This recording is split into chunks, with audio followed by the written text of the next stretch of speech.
Aunty బాగున్నావా? బాగుండమ్మా. సరే, వరలక్ష్మి వ్రతం అన్ని తెచ్చుకున్నావా? అన్నీ తెచ్చుకున్నా తల్లి. నువ్వు ఎట్లా చేస్తావు వరలక్ష్మి వ్రతం చెప్తావా కొద్దిగా? నీ ఇన్నేళ్ల సర్వీస్ లో నువ్వు అమ్మవారికి ఎట్లా పూజ చేస్తావో చెప్తావా? మా ఇంటి అలవాటు మా వరలక్ష్మి వ్రతం. గట్టిగా చెప్పుమా. మా ఇంటి అలవాటు వరలక్ష్మి వ్రతానికి మామిడి ఆకులు, అరటి పిల్లలు, టెంకాయలు, తర్వాత పంచపల్లవాలు అన్నీ తెచ్చి కలసంలో వేసుకోవాలి. పంచపల్లవాలు అంటే ఏంది?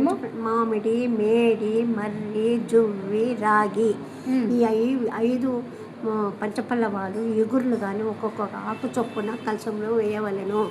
నీళ్లు, ఖర్జూరపుకాయ, రూక కలసంలో వేసి దానిపైన టెంకాయ పెట్టి అన్ని చుట్టూ మామిడాకులు పరిచి అమ్మవారిని ఒక ప్రతిమ కానీ ఉండేవాళ్ళు ప్రతిమ టెంకాయ చెక్కి జాకెట్ బట్ట పెట్టి మండపంలో పెట్టైనా కానీ లేకుంటే అరుగుపైన పెట్టైనా కానీ 9 రకాల పిండి వంటలతో ఆమెకు మహా నైవేద్యం చేయవలను.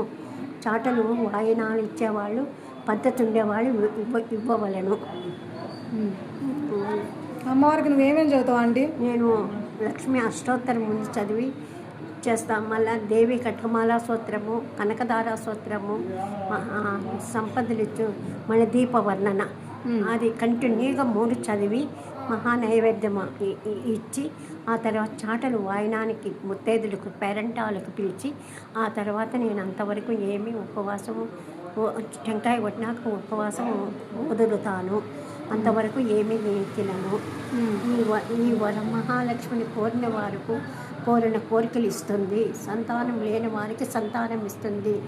భాగ్యము లేని వారికి సిరి ఇస్తుంది.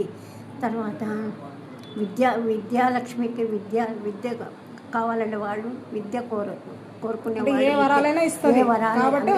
వరలక్ష్మి అని పేరు. మనకి ఏ సంతానం లేని సంతానము ఆ తల్లికి చేయని పూజ చేస్తారు. వాళ్ళకందరికీ సౌభాగ్యాలు ఇస్తుంది, సౌభాగ్యం ఇస్తుంది. నీకెంత అంటే ఏజ్ ఇప్పుడు? 72. 72 ఏళ్ళ నుంచి చేస్తూనే ఉండవు పెళ్ళైనప్పటికీ. Thank you aunty.